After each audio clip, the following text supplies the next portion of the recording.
ঈসা আলাইহিস সালাম দাজ্জালকে মারার পরে আরেকটা প্রজাতি বের হবে, এর নাম ইয়াজুজ আর মাজুজ। নাম শুনেছেন? এই যে এই সূরার মধ্যেই আছে, এই সূরা কাহফের কথা বললাম না, সূরা কাহফের পিছনের দিকে আছে ইন্না ইয়াজুজ ওয়া মাজুজ মুফসিদুনা ফিল আরদ। যুলকারনাইন বাদশার কথা পড়বেন, তিনি এই যে দেয়াল নির্মাণ করে দিয়েছিলেন লোহা এবং তামা দিয়ে, মনে আছে, পড়েছেন? আচ্ছা, এই ইয়াজুজ আর মাজুজ যখন বের হবে পৃথিবীর পানি খেয়ে শেষ করে ফেলে দিবে একেবারে। এরা এত বেশি হিংস্র হবে যে এদের সাথে লড়াই করার মতো ক্ষমতা কোনো মানুষেরই থাকবে না। এমনকি ঈসা আলাইহিস সালামেরও নয়। ঈসা আলাইহিস সালাম তুর পাহাড়ে চলে যাবেন মুসলিমদেরকে নিয়ে, তুর পাহাড়ের ভিতরে মুসলিমরা সেখানে লুকিয়ে থাকবে, পৃথিবীর মেসাকার অবস্থা হয়ে যাবে, পৃথিবীর পানি খেয়ে শেষ করে ফেলে দিবে একদম হিংস্র প্রজাতি। তখন ঈসা আলাইহিস সালাম আল্লাহর কাছে দোয়া করবেন, আল্লাহ এই বিভৎস জাতিকে ধ্বংস করো। আল্লাহ রাব্বুল আলামিন তখন ওই ইয়াজুজ আর মাজুজের এই কাঁধে, ঠিক কাঁধের মাঝখানে একটা ভাইরাস জন্ম দিবেন। কি জন্ম দিবেন? ওই যে বলি না মহামারীর ভাইরাস, অমুক ভাইরাস তমুক ভাইরাস, এই ভাইরাস আরও সামনে আছে বাকি এখন। ওই ভাইরাসে, ওই পোকায়, ওই ব্যাকটেরিয়া বা যেটাই হোক আল্লাহ পাক যাই দিবেন, এতে করে ইয়াজুজ আর মাজুজের পুরো প্রজাতি ধপ ধপ ধপ ধপ করে মারা যাবে। মানে এটা ছোঁয়াচে রোগ হবে। কি রোগ হবে? ছোঁয়াচে। ঠিক যেমন আমরা একটু করোনা দেখলাম না, একজন থেকে আরেকজন, একজন থেকে আরেকজন, এরকম জিনিস চলবে আরো বিশ্বে। আর এখনকার নতুন রিসার্চ হচ্ছে ওই সাইবেরিয়া অঞ্চলের যে বরফগুলো আছে না, ওর নিচে এই 1 লাখ বছর, 1.5 লাখ বছর, 2 লাখ বছর আগের ভাইরাসগুলো নতুন করে জায়গা শুরু করেছে। হ্যাঁ, এগুলো বিজ্ঞানীরা বলছেন যে এগুলো আবার কোন দিন জানি পৃথিবীতে আত্মপ্রকাশ করা শুরু হয়।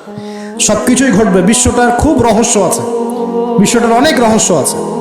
আল্লাহ পাক এগুলো খেলার ছলে সৃষ্টি করেন নাই, পরীক্ষা। লিয়াবলুয়াকুম আইয়ুকুম আহসানু আমালা, আল্লাহ পাক বলেছেন। এরপরে ইয়াজুজ আর মাজুজের সব প্রজাতি মারা যাবে। নবীজি বলছেন জমিনে কোনো জায়গায় ফাঁকা থাকবে না, সমস্ত জায়গাতেই ওদের দেহ পড়ে থাকবে। আল্লাহু আকবার। এরপরে ঈসা আলাইহিস সালাম আল্লাহকে বলবেন, আল্লাহ জমিনটাকে পবিত্র করে দাও। আল্লাহ পাক কি করবেন জানেন? বড় বড় নখরওয়ালা, বড় বড় নখ আছে, নখ দেখেছেন? বড় বড় নখ, বড় বড় নখওয়ালা একটা স্পেশাল প্রজাতির পাখি আল্লাহ পাঠাবেন। কি পাঠাবেন? পাখি। এটা কোন পাখি, কি নাম আমরা জানি না। ঠিক এরকম করে এই এক শ্রেণীর পাখি আল্লাহ পাঠাবেন যাদের নখগুলো খুব বড় বড় হবে, বিশাল বিশাল নখ। এই নখগুলো দিয়ে তারা দেহগুলোকে উঠাবে, উঠিয়ে নিয়ে কোথায় যে ফেলে দেবে আল্লাহ ভালো জানেন। সুবহানাল্লাহ, আল্লাহু আকবার। আল্লাহ পাক বিশ্বে কত কি বাকি রেখেছেন এখন। এরপরে আল্লাহ পাক কি করবেন জানেন? আল্লাহ পাক বৃষ্টি বর্ষণ করবেন। এত বেশি বৃষ্টি হবে, এত বৃষ্টি হবে, জমিন ধুয়ে পরিষ্কার হয়ে যাবে। হাদিসে আসছে জমিন একদম চকচক করবে, জমিটা পরিষ্কার হয়ে চকচক করতে থাকবে। এরপরে কারণ ওই ভাইরাস তো ধুইতে হবে না, ভাইরাসকে ধুয়ে সাফ করতে হবে। তারপরে ঈসা আলাইহিস সালামের সময়ে বলা হচ্ছে, তার সময়ে একটা ডালিম, ডালিম দেখেছেন কিনা? আনার ডালিম, এই ডালিমের যে খোসা হয় না, এই ডালিমের খোসার নিচে একটা পুরো পরিবার আশ্রয় নিতে পারবে। কি বুঝলেন? এত বড় বড় ফল হবে, এত বরকত হবে জমিনের মধ্যে। কখন বরকত হয়? যখন একটা জনপদের অধিবাসীরা আল্লাহর সামনে আত্মসমর্পণ করে, তখন আল্লাহ বরকত দেন। আমরা কি আত্মসমর্পণ করছি? এই জন্যই তো অর্থনৈতিক মন্দা চলছে। এমনি এমনি নাকি? সুদ খাচ্ছেন, দিব্যি ঘুষ খাচ্ছেন, দুর্নীতি করছেন, জেনা করছেন, মানুষের সম্পদ আত্মসাৎ করছেন, মাপে কম দিচ্ছেন, আবার নামাজও পড়ছেন, মাশাআল্লাহ। তো বরকত কোত্থেকে আসবে? তো বরকত কখন আসে? যখন একটা কম আল্লাহর সামনে সম্পূর্ণ আত্মসমর্পণ করে। একটা ডালিম হবে, এটা রূপকথা নয়, এগুলা গাল গল্প বলছি না। এই প্রতিটা কথা আল্লাহ পাকের ওহী থেকে আসছে, এর একটা কথা মিথ্যা হবে না ইনশাআল্লাহ তাআলা। বিশ্ববাসীরা দেখবে একটা ডালিমের নিচে একটা পরিবার আশ্রয় নিতে পারবে। এত স্পেসিফিকলি বলা হয়েছে হাদিসগুলোতে। নবী সাল্লাল্লাহু আলাইহি ওয়াসাল্লাম বলেছেন যে 10 জন ঘোড়সওয়ার, কয়জন ঘোড়সওয়ার? 10 জন ঘোড়সওয়ার বের হবে ইমাম মাহদির সময়, যারা খোঁজ নিতে যাবে যে দেখি দাজ্জাল বের হয়েছে কিনা। ঘোড়ায় করে খোঁজ নিতে যাবে, দেখি দাজ্জাল বের হয়েছে কিনা।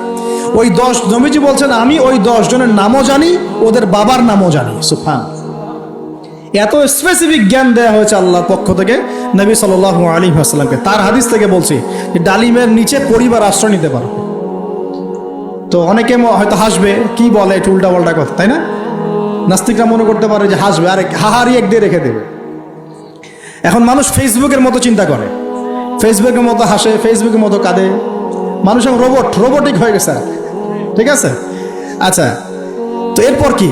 এরপরে বরকতের এই সময়টা শেষ হয়ে যাবে কখন? যখন মানুষ আবার সেই জেনা, পাপ, শিরিক, কুফর এগুলোতে লিপ্ত হবে। আল্লাহ রাসূল বলছেন এমন একটা মানুষও বাকি থাকবে না, একটা মানুষও না যে খালি লা ইলাহা ইল্লাল্লাহ কালিমাটা পড়তে জানে, এমন একটা মানুষও বাকি থাকবে না। বলেন নাউজুবিল্লাহ।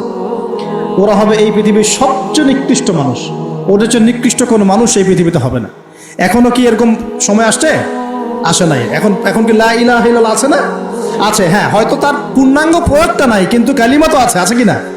তখন নবীজি বলছেন এমন একটা যুগ আসবে যে লা ইলাহা ইল্লাল্লাহ বলার মতো একটা মানুষ খুঁজে পাওয়া যাবে না, আর মানুষ রাস্তাঘাটে কুকুরের মতো জেনা করবে।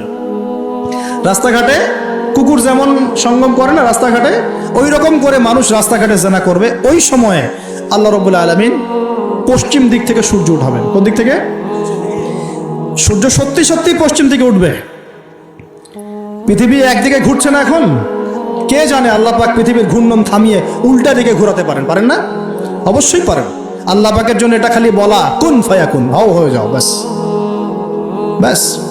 আমি কয়েকদিন আগে রিপোর্ট দেখেছি, পৃথিবীর নিচে কিন্তু আগুনের স্তর আছে, আচ্ছা জানেন তো? পৃথিবীর নিচে আগ্নেয়গিরিগুলো আছে।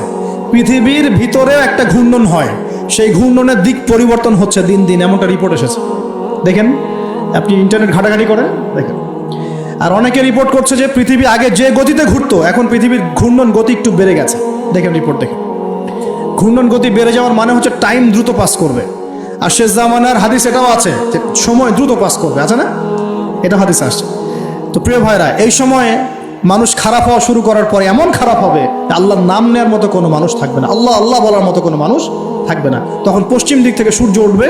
কিভাবে কিয়ামত হবে? নবীজি বলছেন একজন ব্যক্তি পানি খাওয়ার জন্যে পাত্রটাকে মুখের সামনে নিবে, পানি গিলতে পারবে না, কিয়ামত হয়ে যাবে। নাউজুবিল্লাহ। ইযা ওয়াকাআতিল ওয়াকিআ লাইসা লিওয়াকাআতিহা কাযিবা আল খারিআতু মাল খারিআ ওয়া মা আদরাকা মাল খারিআ। আছে না? আম্মা ইয়াতাসাআলুন আনিন নাবাইল আযীম।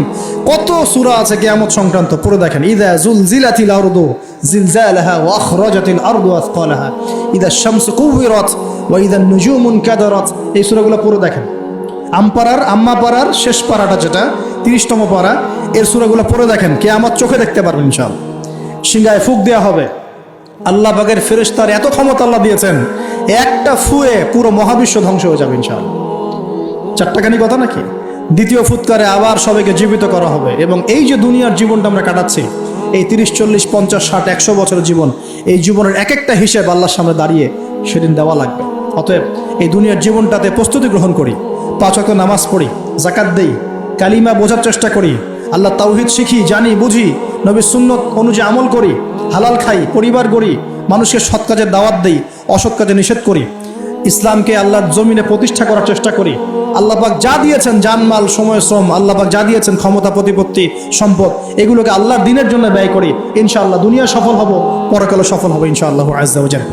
আল্লাহ পাক আমাদের সবাইকে সমকালীন ফিতনাগুলো সম্পর্কে সচেতন থাকার তৌফিক দান করুন, এবং এই রমজান, আসন্ন রমজানে পরিপূর্ণরূপে ইবাদত করার তৌফিক দান করুন, এবং এই ইবাদত এবং শিক্ষাগুলোকে সারা বছর ধরে রাখার তৌফিক দান করুন, এবং জামানা সম্পর্কে সচেতন থেকে আগামী দিনে যা হবে সেভাবে পদক্ষেপ নেওয়ার তৌফিক আল্লাহ পাক দান করুন। আমিন।